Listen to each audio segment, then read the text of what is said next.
David Essex, one of the great pop stars of the 70s into the 80s, is in Australia and he's just been a guest on Hey Hey.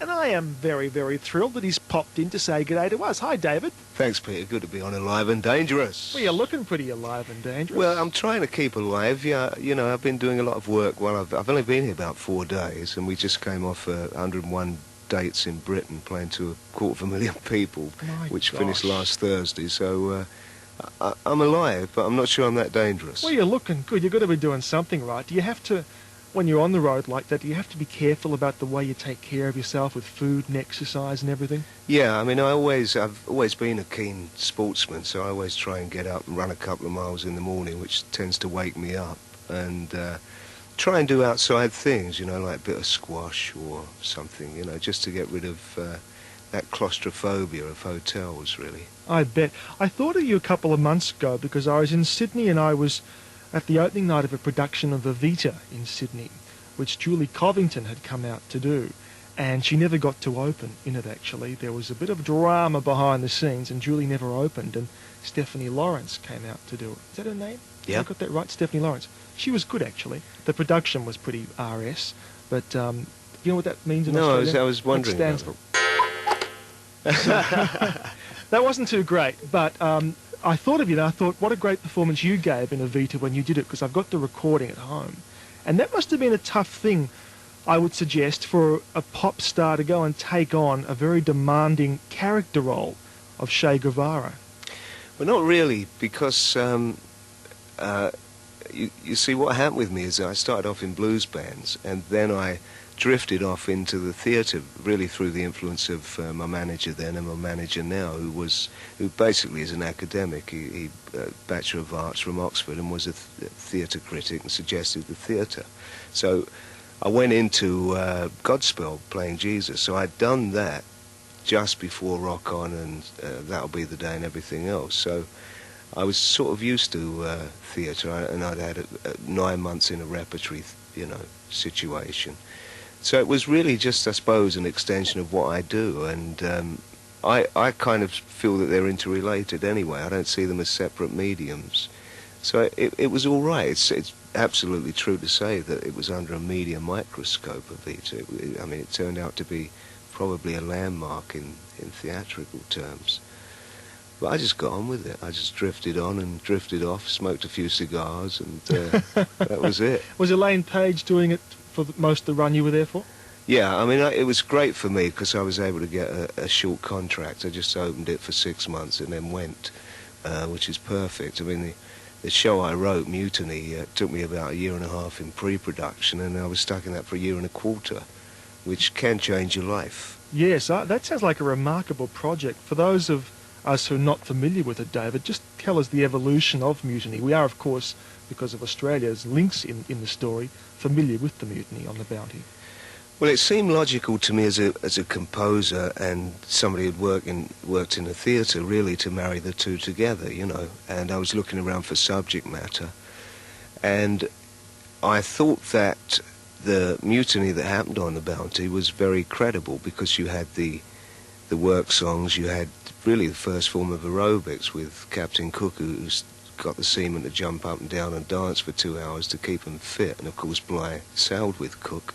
So you had that, you had the size of the sea and the landscape, and that lent itself to music, and of course the added texture of the Tahitian culture. So I thought, yeah, well, this is credible, rather than just bursting into song for the sake of it, you know.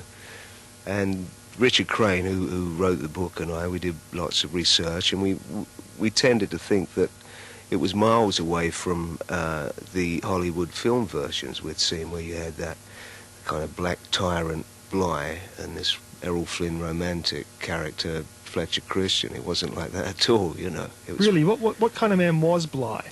Well, Bligh was obviously a disciplinarian, a foul-mouthed man, and a man that would embarrass his officers in front of the men. Oh, like my panel operator, Brendan, I think. He's a bit like that. Very RS. Yes, that's him. Yes, there he is. Well, you're catching on, Dave. Yeah, I'm getting down. I'm getting fair dinkum or something. Yeah. So, I mean, he was difficult, but he was a great navigator. I mean, you know, he went off in that longboat and without with very few navigational aids and went thousands of miles after they were set adrift.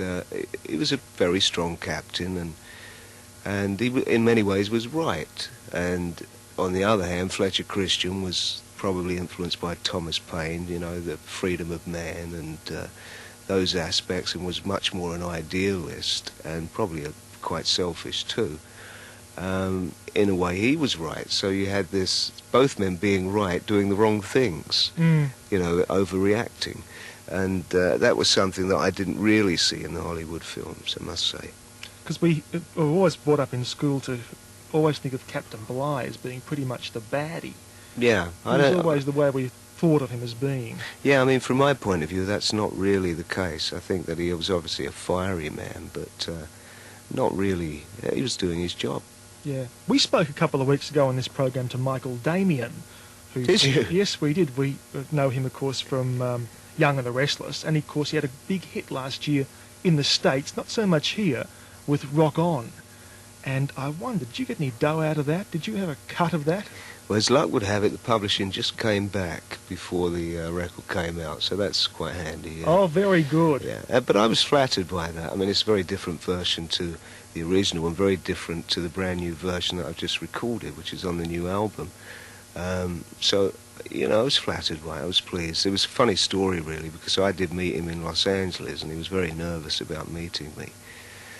And they were having trouble, the record company, I can't remember who it was, one of them, with breaking the East Coast, because the main station in Boston felt that it was sacrilege. So you've got to understand, Rock On is the third most played song in America to this day. I mean, it's like a rock anthem in America. So this programmer wouldn't put Michael Damien's thing on. He said, no, this is sacrilege, you know, and started to play the original. So Michael Damien called me and we met, and he said, could I take you out to dinner? I said, yeah, sure. So we went out to dinner, and he said, can I call the program controller in this Boston station, say that we went out to dinner? And I said, yeah. So he called him, and that was like the official stamp of approval, and the record went on the playlist. Very good. And that was really one of the reasons why I fancied doing it again, because, as I say, I've heard so many versions along the way that I wanted to do a more kind of state-of-the-art modern approach to it. And I never thought of it as a single. I wrote 2 new verses, and I think it's the single here, because RCA think that it's a nice bridge between the last time I was here and now. Not RSA. RCA. RCA. You got me that? Yeah, RSA. What's not RSA? RS Records. What does that mean? No. But it might be RS Records. Oh, I'm sure it's a bit early not. to tell. Let's, You're pretty similar blokes, actually, Michael Damien and yourself, because you are both very serious and intense, if you like, about your music. And I would suggest, looking through the bio here, which goes for several pages, that you're not just a pop star, you're very serious about your work and your music, whereas I think often a lot of the newer crop of people who are coming up are really just products of marketing, and they don't have that real musical knowledge behind them. Well, I mean, to give credit where it's due, I mean, my generation was much more used to playing live. I mean, I'd played in blues bands for years. It starved in various attics. I think it was all part of, you know, being a blues waller. Blues, do you know blues waller? No. No, it's a kind of old colonial term, an Indian term. See, we're swapping. We're Yes, just we flitting are. continents here. A blues person. Right. So a lot of the kids don't kind of do that now. They break through a video. They've never played live. They've just done work in the studio, and it's just different.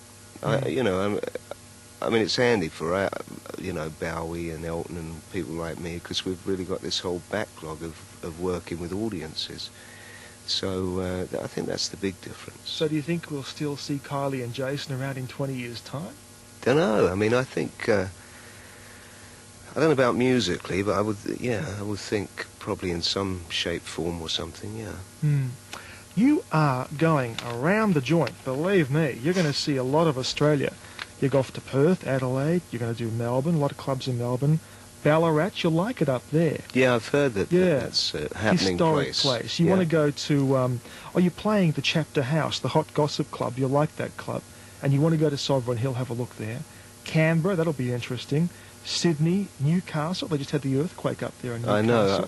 I was trying to, and I don't mean this to sound worthy. I just thought it was a good cause because I saw a news clip about the concert there, and I was trying to organise me doing a bit on it, but fortunately the band don't arrive till Monday morning, so I thought, well, I can't really do it with an accordion. So logistically that was out of the question, but I do wish them well. Yeah, it'll do them good to have a good act to come up there. Byron Bay, you might see Paul Hogan up there. He lives up there. Does he? With Linda Kozlowski. You're off to Brisbane. Then you hit Bendigo. That's quite a jump down there. You'll like Bendigo. It's a very historic place too. And then back to Melbourne and Traralgon. You're going to get around. You'll see a lot, kid. You really will. That's a good thing this time, because last time, 76, it was just like hotel suites and being locked in them, and, I didn't see much at all, to be honest. I was overwhelmed by the welcome and the reaction, but I couldn't tell you anything about Australia. No.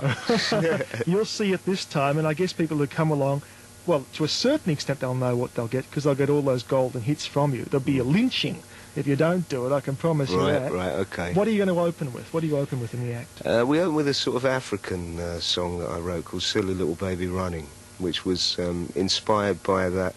Do you remember, it was a photograph of a child being burned by napalm in Vietnam. No, I don't. Oh, yes, that very famous photograph. Picture, yes. Yeah.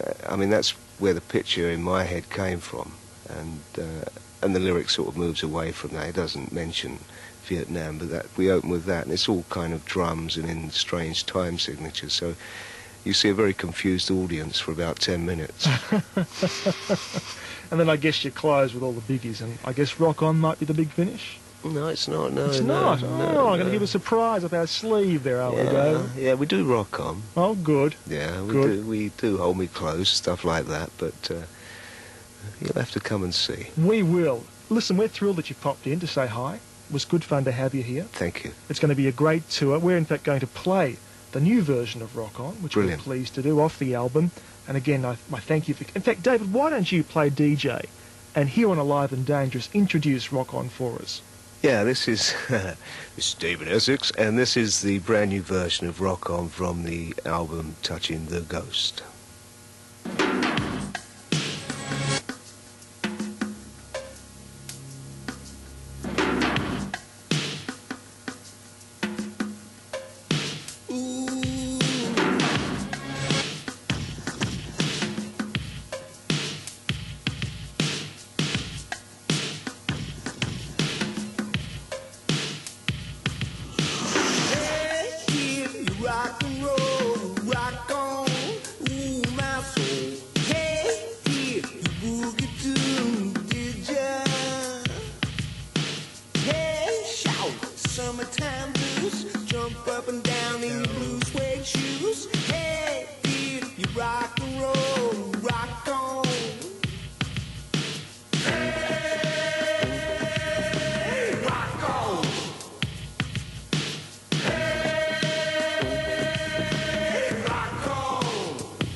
James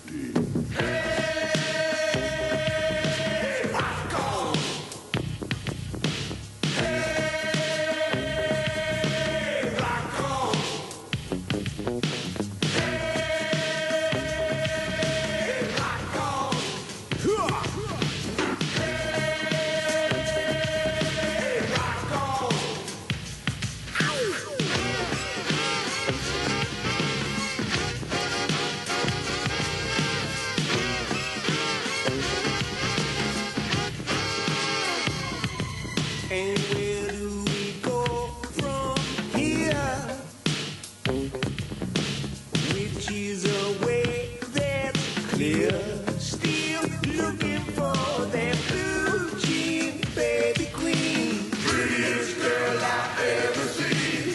Yes, check on the movie screen. Jimmy Dean. Jimmy Dean. JJ's